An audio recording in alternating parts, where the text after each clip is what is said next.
అయ్యో! జై గురుదత్త, జై సీతారామ. అష్టదళ పద్మము యొక్క విశేషణ నాకు తోచిన విధంగా చెప్పాలన్నదే నా ఉద్దేశము. అందుకే అష్టదళ పద్మము మనం వేయడానికి ముందు 5 చుక్కలు పెడతాము. 5 చుక్కలు అని అంటే ఏంటిది? మనలో ఉన్న పంచేంద్రియాలే 5 చుక్కలు. ఆ! మొదటి చుక్క అన్నది మన మస్తకము. రెండవ చుక్క మన నేత్రములు, మూడో చుక్క మన ముక్కు, నాలుగో చుక్క నోరు, ఐదో చుక్క మన హృదయము. 5 చుక్కలు కూడా చక్కగా కావాలి అంటే దాన్ని మనము గీతల ద్వారా కలుపుతూ ఉంటాము. అది మొదటిది మన ఒక మస్తకములో ఆలోచన, సరి అయిన ఆలోచనలు, భగవంతుని యొక్క ఆలోచనలు ఎప్పుడూ మెదులుతూ ఉండాలి అని మన మస్తకంలో అది మొదలు పెడుతుంది. ఆ తర్వాత రెండవది మనం చూసేది సరి అయినది, భగవంతుని యొక్క రూపము చూడాలి, మంచి దృశ్యం చూడాలి, మంచి ఆలోచనలు కూడా మనసులోకి రానివ్వాలి. అది మనం చూసేది ఏది ఉంటుందో అదే మన హృదయంలో నిలుస్తుంటుంది. మన హృదయంలో నిలిచిదే మనమే. మూడవది, మనము ముక్కు ద్వారా శ్వాస తీసుకుంటూ ఉంటాము, శ్వాస తీసుకుంటాము, వదులుతుంటాము. అప్పుడు మన హృదయం అన్నది స్వచ్ఛమవుతుంటుంది. నోరుతోని భగవన్ నామస్మరణ చేస్తుంటాం. మనకు ఎదురుంగా చూసేది భగవంతుడి రూపము. ఎప్పుడైతే భగవంతుడి రూపం మనం చూస్తామో ఆ రూపాన్ని మనము మన హృదయంలో అంటుంటాం. నోరు ద్వారా స్మరణ చేస్తూ హృదయ కమలం మీద అతన్ని స్థిర నివాసంగా చేసుకుంటూ ఉంటాం.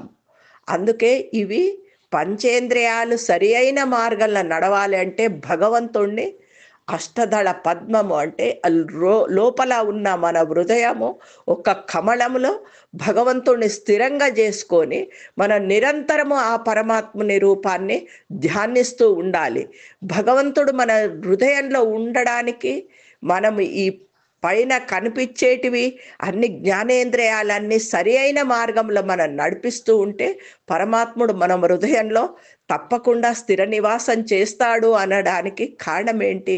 మనం ఓంకారం మధ్యలో రాస్తాము. అష్టదళ పద్మం అయిన తర్వాత మధ్యలో ఓంకారం రాస్తాం. ఎందుకు రాస్తాము ఆ ఓంకారం? ఎందుకు అనంటే ఆ ఓంకార శబ్దంలోనే ముక్కోటి దేవతలు అందులో ఇమిడి ఉన్నారు. అందుకే ముక్కోటి దేవతలు కూడా మన యొక్క హృదయంలో స్థిరంగా ఉన్నట్టు ఒక్క మన శరీరంలో ఉన్న జ్ఞానేంద్రియాలన్నీ మన కంట్రోల్ చేసుకుంటే పరమాత్ముని యొక్క నామస్మరణతోని అవి స్థిరంగా ఉంటాయి అని చెప్పడానికి ఇది ఓంకార శబ్దము. ఆ తర్వాత ఒక్కొక్క కోణకు ఒక్కొక్కటి భగవంతుని యొక్క గుర్తులు మనం వేస్తూ ఉంటాము. ఎందుకు? శంకు వేస్తుంటాం. శంఖు ఎందుకు వేస్తాము? శంఖనాదంతోనే దుష్ట శక్తులను, ఏ దుష్ట శక్తులు కూడా మన దరిదాపుకు రాకుండా ఆ శంఖానాదం రక్షణ చేస్తుంది అని చెప్పడానికి. మరలా చక్రం వేస్తాము. చక్రం ఎందుకు వేస్తాము? చక్రము ఎందుకంటే నిరంతరము ఈ కాలచక్రాల్లో ఉన్న దుష్ట బుద్ధులు, దుష్ట యొక్క నడకలు మన దరిదాపున రాకుండా ఉండడానికే సుదర్శన చక్రం మనని కాపాడుతూ ఉంటుంది. అందుకోసమే చక్రం వేస్తాము. ఆ తర్వాత త్రిశూలం వేస్తాము. త్రిశూలం ఎందుకు వేస్తాము అంటే ఏ పొరపాటున అయినా ఏ దుష్ట శక్తులు దారికి వస్తామని చూసినా ఆ త్రిశూలంతోనే పరమాత్ముడు మనలో ఉన్న భగవంతుడు వీటిని దునుమాడతాడు అని చెప్పడానికి త్రిశూలం వేస్తాము. ఆ తర్వాత మూడవది, నాలుగవది ఏం వేస్తాము? మనము ఢమరుకం వేస్తాము. ఢమర నాదంతోనే సకల శుభాలు మన ఇండ్లల్లో సమకూరుస్తాయని చెప్పడానికి. ఢమరమైన తర్వాత మనం గోవడుగు వేస్తాము. గోపాదం ఎందుకు వేస్తాము అంటే గోపాదంలో సకల శుభాలు ఇండ్లల్లో సమకూరుస్తాయి. ముక్కోటి దేవతలు గోమాతలో ఇమడి ఉన్నారు.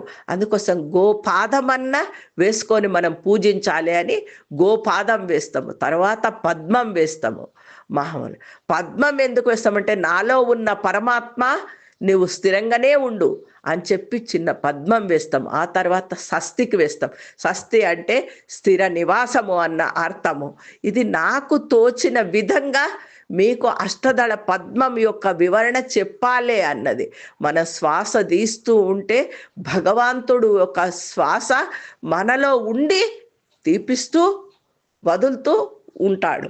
అందుకే మనకు పరమాత్ముని యొక్క ఆశీర్వచనము ఎప్పుడు నిరంతరము జరగాలి అంటే నోరుతోని భగవన్నామస్మరణ చేయాలి, ఎదురుగా పరమాత్ముని యొక్క రూపం చూడాలి, మస్తకంలో 20 ఎప్పుడైనా నిరంతరం పరమాత్ముని యొక్క ఆలోచనలు నడుస్తూ ఉండాలి. హృదయంలోన మన హృదయ కమలం మీద పరమాత్ముని స్థిర నివాసం చేసుకోవాలి. ఇదే అష్టదళ పద్మం యొక్క విశేషణ అని నాకు ఆలోచన వచ్చింది కాబట్టి మీకు చెప్పాలి అని అనిపించింది, చెప్తున్నాను నేను. మీరందరూ కూడా దీన్ని అష్టదళ పద్మం యొక్క మీరు వేసుకొని పరమాత్ముని యొక్క నిరంతరం భగవన్నామస్మరణ చేస్తే మనకన్నీ శుభాలు జరుగుతాయి అన్నదే నా యొక్క ఉద్దేశము. మీరందరూ కూడా ఇది వినాలి, విని మీరు ఆశీర్వచనం, పరమాత్ముని యొక్క ఆశీర్వచనము మీరు తీసుకోవాలి అన్నదే నా యొక్క సంకల్పము. జై గురుదేవ దత్త. సీతారామచంద్ర మహారాజుకి జై. జగన్మాత భవానికి జై.